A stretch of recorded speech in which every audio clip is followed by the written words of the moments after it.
Hi everyone, this is Teacher Elaine, and I'm going to read to you a very special book from my Kindle, Through a Glass Darkly, beautifully written by Jostein Gaarder.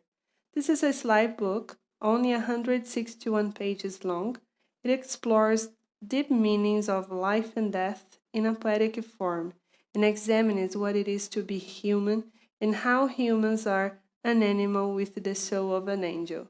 It will be recorded in 10 chapters. I hope you enjoy it.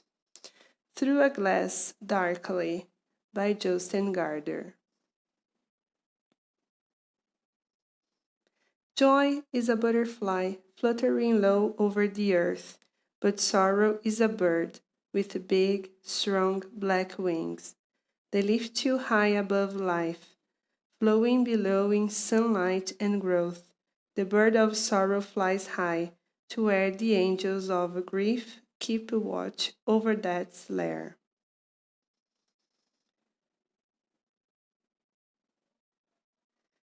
They had left the bedroom door open.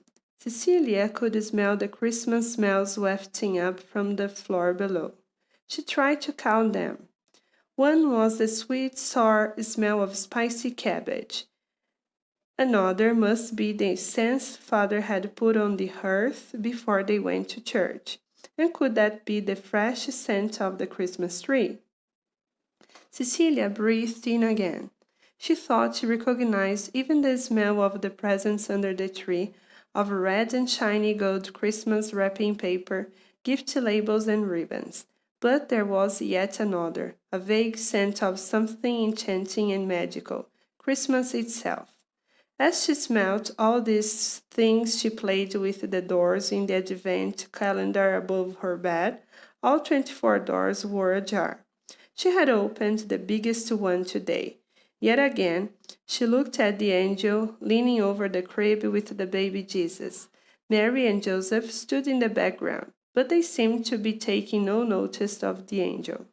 Could it be that the angel was invisible to Mary and Joseph? She looked around the room. Cecilia had looked so often at the red lampshade hanging from the ceiling, the white curtains with the blue forget-me-nots, and the bookshelf with her books and dolls, crystals and precious stones. It had all become a part of herself. On the desk in front of the window lay the travel guide from Crete beside the old children's Bible and Snorri's Tales of the Norse Gods. On the wall between her and her parents' bedroom hung the Greek calendar with the sweet little cats. On the same hook she had hung the old pearl necklace Grandma had given her. However many times had she counted the 27 rings on the curtain rod? Why were there 13 rings on the one side and 14 on the other? How often had she tried to count the copies of Science Illustrated lying in a big pile under the desk? She had had to give up every time. She had stopped trying to count the flowers on the curtains. There were always a few forget-me-nots hidden in the folds. Under the bed lay her Chinese diary. Cecilia felt for it with her hand. Yes, her pen was there too. The Chinese diary was a small notebook covered with material that she had been given by the doctor at the hospital. When she held it up to the light, the black, red, and green silk threads glittered. She hadn't had the strength to write very much in the diary, nor had she very much to write about, but she had decided to make notes of all the ideas that came to her while she lay in bed.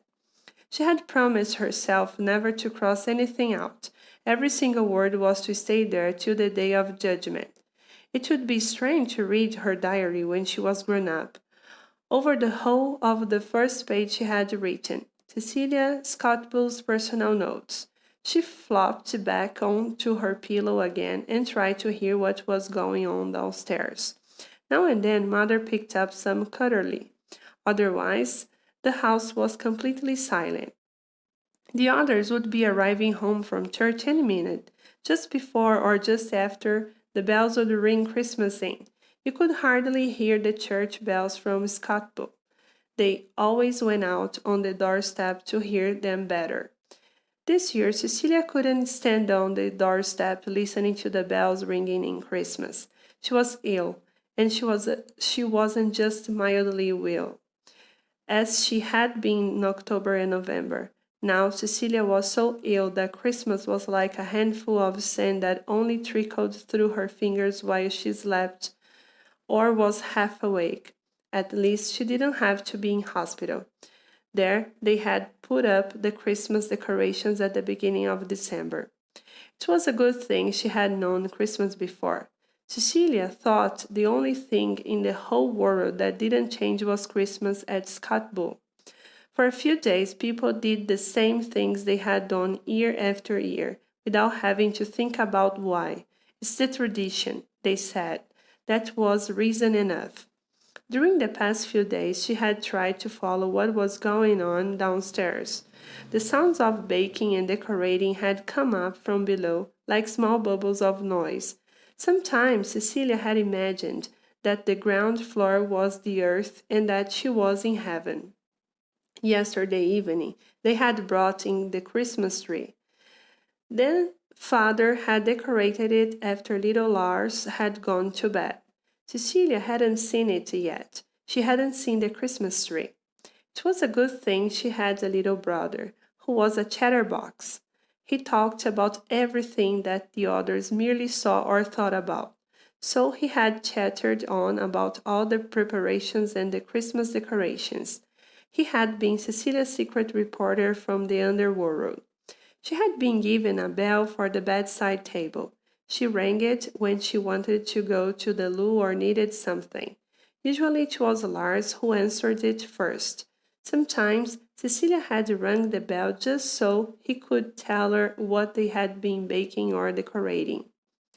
Father had promised to carry Cecilia downstairs to the living room when it was time to open the presents.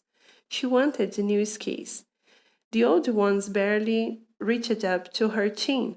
Mother had suggested that she would wait until she was well again, but Cecilia had protested. She wanted the skis for Christmas, and that was that. You may not be able to go skiing this winter, Cecilia. She had thrown a vase of flowers on the floor. Of course I can't go skiing if I haven't any skis. Mother had just brought a dustpan and brush without saying a word. That was almost the worst thing about it. As she swept up the flowers and the fragments of glass, she said, I thought you'd prefer something exciting that you could have with you while you were in bed. There was suddenly a tight feeling in her head. Have you with me while I'm in bed. So then she had pushed a plate and a glass of juice onto the floor as well. Mother didn't get cross then, either. She had merely swept and brushed and swept. To be on the safe side, Cecilia had added that she wanted skates and a toboggan as well. Out of doors, the cold weather had lasted since the beginning of December. Occasionally, Cecilia had crawled out of bed and crept to the window all by herself. The snow lay like a soft quilt over the frozen landscape. Out in the garden, Father had put Christmas lights in the big pine tree, especially for her. The lights always used to be in the small fir tree by the front door. Between the branches of the pine, she could glimpse Raven's Hill in the distance. The outlines of the landscape had never been clearer than during these last days before Christmas. Once Cecilia had seen the postman coming on his bike, even though it was almost 10 degrees below freezing and there were snowdrifts on the road. At first, she had smiled, tapped on the window pane and waved to him. He had looked up and waved back with both arms. Then his bike had overturned in the loose snow. As soon as he disappeared behind the barn, she had crept back to bed and cried. It had seemed as if the whole meaning of life was a postman cycling in the snow. There had been another time when tears came into her eyes as she stood in front of the window. She had wanted so much to run out into the magical winter weather. In front of the barn door, Two bullfinches had been hopping backwards and forwards in a complicated dance. Cecilia had started to laugh. She would like to have been a bullfinch herself. Then she felt tears welling up in the corners of her eyes. Finally, she picked up a tear with her finger and drew an angel on the window pane. When she realized that she had drawn the angel with her one tear, she had to laugh again. What was the difference between angel tears and tear angels? She must have dozed off, for she was suddenly woken by the sound of the front door opening. They were back from church. Cecilia could hear them stamping the snow off their boots. Couldn't she hear the bells ringing as well? Happy Christmas, Mama! Happy Christmas, little one! A happy Christmas to you too, Tony. Grandad cleared his throat. I can smell Christmas dinner. You take his coat, Lars. Cecilia could see them in her mind's eye. Grandma smiling and hugging them all, Mama taking off her red apron as she hugged Grandad, Papa stroking Lars's hair, Grandad lighting a cigar. If Cecilia was good at anything now, it was singing with her ears. The excitement on the ground floor was interrupted by quiet whispers. The next moment, Father was on his way up the stairs. He took them in 4 or 5 strides. Happy Christmas, Cecilia. He put his arms around her and hugged her gently. Then he crossed the room quickly and opened the window wide. Can you hear them? She raised her head from the pillow and nodded. So it must be 5 o'clock. He closed the window and sat down on the edge of the bed. Am I going to get new skis? It was as if she hoped he would say no.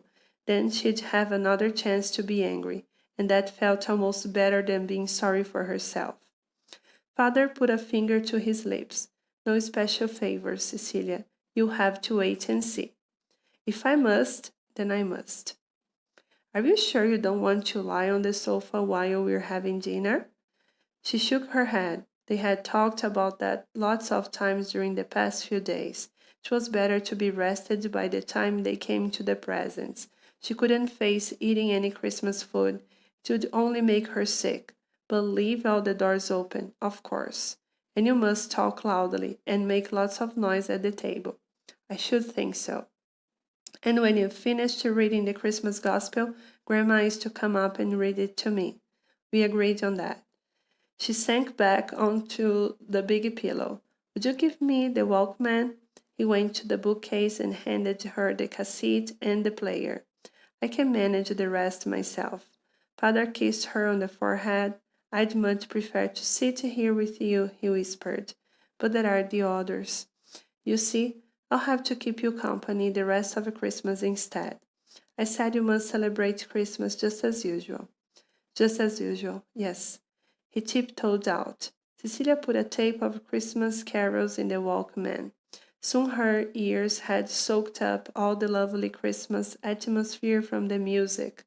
She took off the headset and now, yes, they were sitting at the table. Mother was reading the Christmas Gospel. When she had finished, they sang, "O come, all you faithful." Then Grandma was on her way upstairs. Cecilia had planned it all. Here I am, Cecilia. Shh, you must just read to me. Grandma sat on a wooden chair beside the bed and read. And it came to pass in those days that there went out a decree from Caesar Augustus that all the world should be taxed. When she looked up from the Bible, Cecilia had tears in her eyes. Are you crying? She nodded. But it's not sad. Cecilia nodded again. And this shall be a sign unto you. You shall find a baby wrapped in swaddling clothes, lying in a manger. You think it's beautiful? Cecilia nodded for the 3rd time. We cry when something's sad, said Grandma after a while. And we often shed a tear when something's beautiful too. But we don't laugh when something's ugly. Grandma had to think about that. We laugh at clowns because they're funny. Sometimes I expect we laugh because they're ugly too. Look. She screwed up her face into a dreadful grimace. which made Cecilia laugh. Grandma continued, "Perhaps we're sad when something's beautiful because we know it won't last forever. Then we start to laugh when something's ugly because we understand it's only a joke." Cecilia stared up at her. Grandma was the cleverest person in the whole world. "Now you must go down to the other clowns," she said. Grandma straightened her pillow and stroked her cheek. "I'm looking forward to you coming down too. Now we're just going to eat." When Grandma had gone, Cecilia felt for the pen and the Chinese notebook. In the very beginning she had written, "I'm not standing on a strange beach in the Aegean Sea anymore, but the waves are still breaking on the beach, making the stones roll forwards and backwards, changing places through all eternity." She quickly read through everything she had written up to now. Then she wrote, "We cry when something's sad. Then we often shed a tear when something's beautiful as well. When something's funny or ugly, we laugh. Perhaps we are sad when something's beautiful because we know that it won't last forever. Then we start laughing when something's ugly because we understand that it's only a joke. Clowns are funny to look at because they're so dreadfully ugly. When they take off their clown masks in front of the mirror, they become very handsome. That's why clowns are so sad and unhappy every time they go into their circus caravans and slam the door behind them." She dozed off again and didn't wake up until Father came to fetch her. "Time for the presents," he announced. He put his arms under Cecilia and lifted her up high along with her red dovet. He didn't take the pillow, so her fair hair hung down towards the floor. It had grown very long again. Grandad and little Lars were standing at the foot of the stairs. "You look like an angel," said Grandad. "The dovet is like a rosy cloud." "The angel of the Lord came down," sang Lars. Cecilia turned her head and met their gaze. "What a load of rubbish," she protested. "Angels sit on top of the clouds. They don't hang underneath them, surely." Grandad chuckled and answered her by blowing out a thick cloud of cigar smoke. Father put Cecilia down on the red sofa. They had piled it high with cushions so that she could see the Christmas tree. She examined it carefully. "That's not the star we had last year." Mother hurried over, as if she was sorry that everything wasn't the same as last year. "No, do you know, we couldn't find it. Father had to buy a new one." "That's strange." Cecilia looked all around the room, and the others watched her, following the direction of her eyes and looking at all the things she saw. There wasn't a dark corner. Cecilia counted 27 lighted candles, exactly as many as the rings on the curtain rod upstairs. Wasn't that an odd coincidence? Under the tree lay all the parcels. The only difference from last year was that Grandad wasn't going to be the Christmas knee. Cecilia had decided that too. "I don't think I can be bothered with the Santa Claus nonsense, you know." The table was laid with plates and coffee cups, cake dishes, and homemade marzipan figures in different colors. "Would you like anything to eat?" "Maybe a little lemonade, and a cookie without any strawberry whip." They were all standing round her, little Lars behind the others. He seemed to find it scary that Cecilia had come downstairs to be with them when they opened their presents. At any rate, he looked very solemn. "Happy Christmas, Lars." "Happy Christmas." "Now for the presents," said Grandad.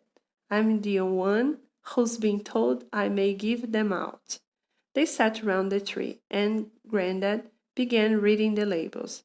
Cecilia noticed that none of the parcels looked like a toboggan or a pair of skis, but she would have to wait to suck on that account.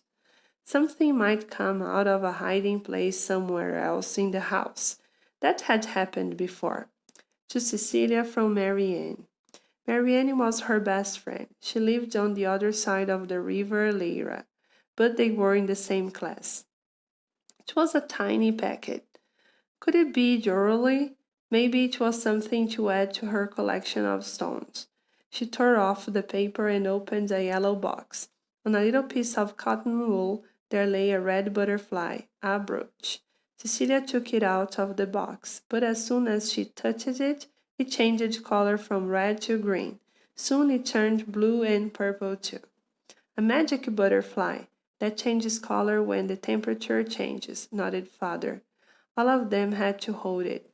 When they held it tight in the palm of the hand, it turned green and blue. Only in Cecilia's hand did it become purple. It's a fever butterfly, said Lars, but they all pretended they hadn't heard him. The next parcel was for him, a pair of mini skis from Aunt Ingrid and Uncle Inar. I'd rather have had proper skis, said Cecilia, but that's okay by me. Now things began to go fast.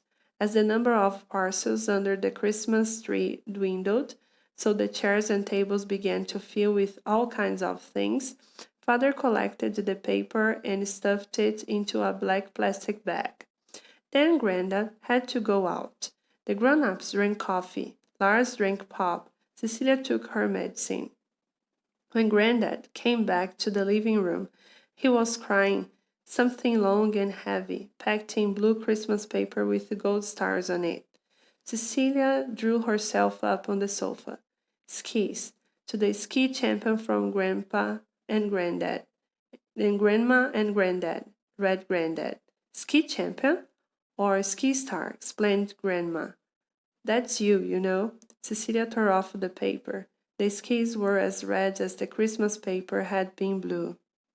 Super! I wish I could try them out this minute. Well, we must hope you'll soon be up and about again.